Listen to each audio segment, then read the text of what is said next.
자, 이제 미국 증시 마감 상황 바로 좀 넘어가서 보도록 하겠습니다. 뭐 일제히 뭐 뉴욕 증시 3대 지수 모두가 다 상승세로 마감을 했습니다.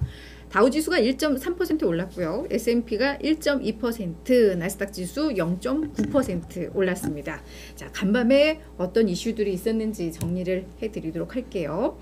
일단 경제지표가 부진하게 나왔습니다. 되게 웃겨요. 상승 이유 얘기하면서 이제 부진한 경제지표 말씀드리는데, S&P 글로벌에서 발표하는 10월 제조업 PMI 구매관리자 지수와 서비스업 구매관리자 지수가 모두가 다 예상치를 하회를 했고요. 그리고 다 50 밑으로 나오면서, 그러니까 경기의 확장 국면이 아니라 이제 위축 국면으로 좀 나타났습니다. 그리고 예상치보다도 뭐 0. 몇 % 이게 아니라 상당히 좀 많이 좀 낮게 나왔거든요. 이게 경제지표가 부진하게 나오면서 긴축에 대한 우려를 다소 좀 완화시켰다. 시장에서는 좀 그렇게 이해를 하는 것 같습니다. 네, 경제지표가 지금 안 좋다는 말은 연준의 정책이 먹혀들고 있다라는 뜻이니까요. 네, 그건 수요가 쿨링다운 되고 있다라는 의미로 정책 효과로 받아들여야지 이걸 뭐 나쁘게 받아들일 이유가 하나도 없어요. 지금 현재는. 네, 예, 맞습니다. 지금 효과가 있어야 그 다음에 이제 속도 둔화를 하는 거니까요. 맞습니다.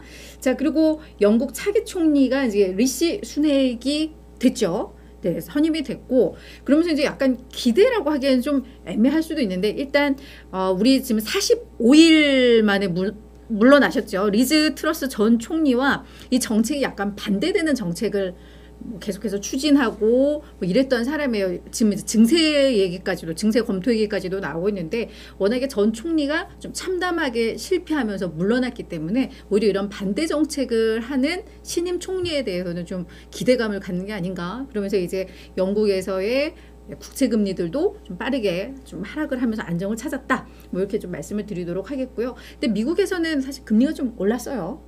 올랐지만 네, 요 영국발 소식은 일단 투자 심리에는 중립 이상의 모멘텀으로 작용했다. 이렇게 말씀을 드리도록 하겠고요.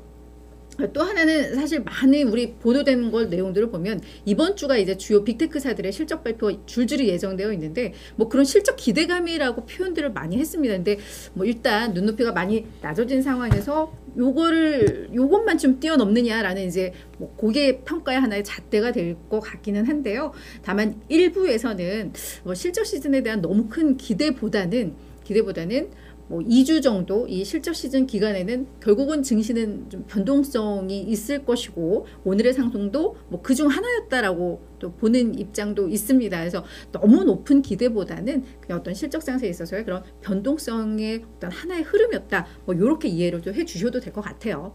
자, 선배 이제 우리 월가 이슈 좀 살펴볼까요? 예. 뭐 어제 이제 데니얼 핀토라고요. 제가 어젯밤에 기사를 잠깐 썼었는데 JP 모건의 공동 대표입니다. 지금 대표는 제이미 다이먼이 같이 대표로 맡고 있고요. 지금 COO입니다. 최고 운영 책임자고요. 지금 제이미 다이먼이 차기 후계자로 지금 점 찍은 사람입니다. 그래서 조만간 지금 장기 집권, 다이먼의 장기 집권이 끝나고 나면 이 데니얼 핀토가 CEO로, JP 모건의 CEO로 올라갈 게 거의 확실시 되는 사람이고요. 그래서 이 CNBC 같은 경우나 뭐 경제지들이 인터뷰를 많이 합니다. 이 사람 차기 JP 모건의 CEO다라는 생각으로 얘기를 많이 하고요.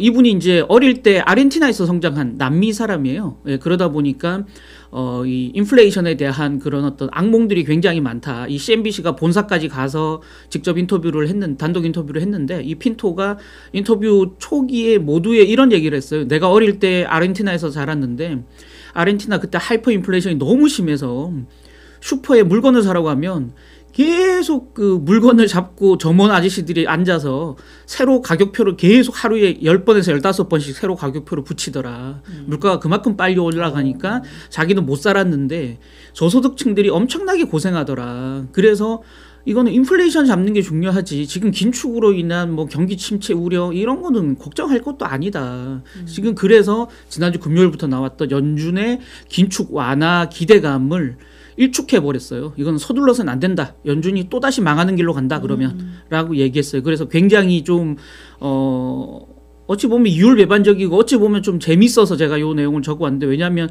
다이먼 CEO가 계속 지금 경기 침체로 가고 있고 연준을 계속 비토하는 멘트를 하면서 공동대표로 맡고 있는 사람은 그 반대로 얘기하기 때문에 굉장히 좀 재밌다 싶어서 제가 내용을 들고 왔습니다.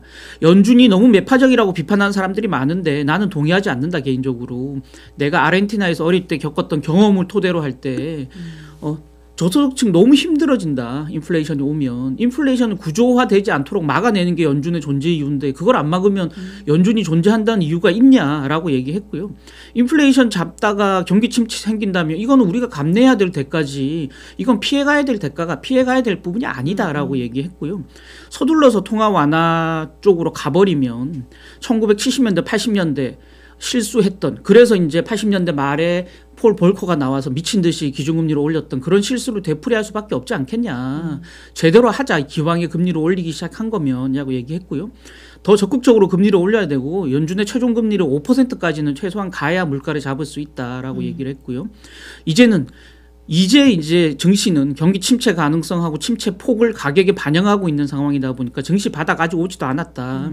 이 하향 조정이 본격화될 거고 그때 또 한 번 증시 하락이 나타날 테니 지금은 짧은 랠리니까 즐길 대로 즐겨라, 이렇게 지금 얘기를 한 상태입니다. 사실 그 인터랙티브 브로커의 CEO, 이 설립자도 비슷한 멘트를 또 했습니다. 그래서 메리 데일리 그 샌프란시스코 연은 총재가 우리도 이제는 금리 인상에 좀 속도 조절에 대한 논의가 필요해, 뭐 이런 멘트를 했었잖아요. 그에 대해서 이는 시장에 별로 좋지 않은 메시지이고 오히려 지금 연준은 인플레 근절에 우리는 목표를 두고 있다라는 메시지를 줘야 오히려 시장이 더 낫다, 뭐 이런 말들이 또 간밤에 많이 나오고 어쨌든 같네요. 의견들은 뭐 서로 뭐 이렇게 나눠지기 네네. 마련이니까요. 네. 그거는 뭐 어느 쪽이 옳다 그르다의 문제가 아니고 이런 의견도 있다, 참고해야 될 거고, 연준도 FOMC 내에서 아마 이런 치열한 공방이 있을 겁니다. 네. 그래서 매파는 매파대로 비둘기파는 비둘기파대로 자기 의견을 얘기하는 거니까요. 뭐 좋다 나쁘다 얘기할 건 아닌 것 같습니다. 네. 예.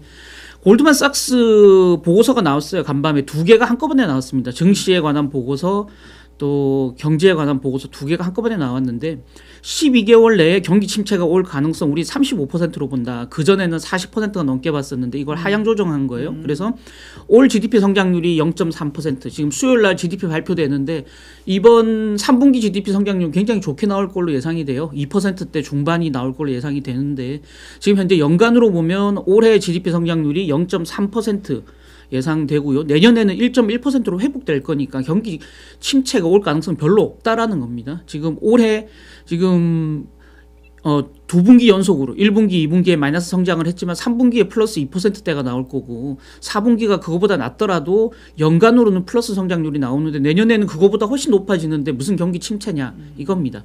그래서 노동시장 수급이 지금 균형을 찾아가고 있다. 수요와 공급. 예전에는 수요는 많은데 공급이 딸리다 보니까 임금이 올라갔는데 이제 연준의 정책 통화적 긴축으로 인해서 노동시장의 수요와 공급이 균형을 찾아가다 보니까 임금 인상도 이제 냉각기를 좀 갖고 있다라는 거고요. 성장률을 낮추고 노동시장 수급이 균형을 찾아가는 그런 조정이 연준의 통화 긴축으로 잘 진행되고 있다라고 얘기했고요. 인플레이션을 감안하는 조정 그 소매 지출로 보면 감소세가 조금 나타나고 있고 일자리하고 근로자 간의 격차도 줄어들고 있는 거 보면 연준의 긴축 효과가 나타나고 있다라고 평가했고요. 그나마 35% 경기 침체 확률을 잡은 게 미국이 통제할 수 없는 다른 나라의 경기 악재들, 글로벌 악재. 그다음에 연준이 그러진 않겠지만 과도하게 긴축을 펴서 경기를 망가뜨릴 수 있는 가능성. 이것 때문에 35% 잡은 거지. 이런 다른 돌발 변수가 없는 한은 경기 침체는 안 온다라고 골드만삭스는 예상을 했습니다. 다만 이거는 지금 미국인들이 느끼고 있는 일반적인 정서랑은 좀 괴리가 있다라는 겁니다. 지난주에 CNBC가 800명 미국 성인 유권자 대상으로 설문조사를 했는데 9%가 이미 미국은 경기 침체다라고 얘기했고요. 68%가 조만간 soon이라고 얘기했으니까 뭐 날짜는 그 기간은 정확하게 못 박은 게 아니지만 몇 개월 내라고 대답했습니다. 그래서 경기 침체가 온다라고 얘기하고 있는데 골드만삭스는 그게 아니다라고 얘기하고 있기 때문에 지켜봐야 될 부분인 것 같습니다. 메타 오랜만에 좀 메타 얘기를 다시 꺼냈는데요. 지금 저커버그 표정이 좀 안 좋네요. 헤지펀드인 알터미트 캐피탈의 브래드 거스트너 CEO가 메타 측에 공개 서한을 발송을 했습니다. 현재 주식 200만 주 갖고 있는데 한 3천억 정도, 우리 돈으로 3천억 정도 주식을 갖고 있는 거예요. 본사 20% 인력을 줄여라라고 얘기했고, 메타버스 투자 1년에 50억 달러 이하로 제한하라라고 얘기했습니다. 그래서 투자자, 직원, 기술 커뮤니티 이쪽과 지금 신뢰가 굉장히 무너지고 있기 때문에 지금 메타는 인력을 과도하게 가져가고 신규 사업에 투자하는 기간이 아니고, 이런 주변에 있는 투자자, 직원들, 기술 커뮤니티와의 신뢰를 다시 구축해야 되는, 이제 회사를 재정립해야 되는 시기지 지금 확장해야 될 시기가 아니다라고 얘기를 한 거고요. 메타 다시 건강해지고 사업에 집중할 필요가 있다라고 강하게 얘기했습니다. 그래서 더 재밌는 게 뒷부분이에요. 이거 지난주 금요일에도 제가 이 보고서, 이런 그 어디인가요? 거기 보고서를 하나 쓴 적이 있는데, 에버코어였나? 하여튼 보고서를 쓴 적이 있는데 거기도 비슷한 얘기였거든요. 메타버스 투자를 줄여야만 메타가 산다라는 보고서를 제가 지난주 일요일 날 썼었는데, 여기도 똑같은 얘기입니다. 사람들이 뜻도 뭔지도 모르는 메타버스에 계속 투자해봐야 결실을 거두는데 10년 넘게 걸릴 수도 있다. 이 미지의 세계, 성공할지도 모르는 미지의 세계에 1,000억 달러씩 투자한다는 건 너무 크고 무서운 일이다. 그래서 인력을 줄여서 잉여 현금 흐름을 2배로 늘리고 주가를 다시 끌어올려야 한다라고 얘기했습니다. 간밤에 메타 주가는 조금 정규장이 약간 빠졌어요. 약보합권이었는데 모르겠습니다. 이 공개 서한에 대해서 메타가 이번 실적 발표 때 어떤 피드백을 낼지, 그리고 그 행동으로 옮길지 지켜봐야 사실은 메타 주가가 반등할지. 지금 실적 발표를 앞두고 월가에서는 메타 주식 절대 사지 마라, 막 이런 보고서가 많이 나오고 있거든요. 그럼에도 불구하고 메타가 어떤 반응을 내놓느냐에 따라서는 오히려 실적 발표 시즌이 주가 반등의 기회가 될 수도 있지 않겠냐는 생각도 듭니다.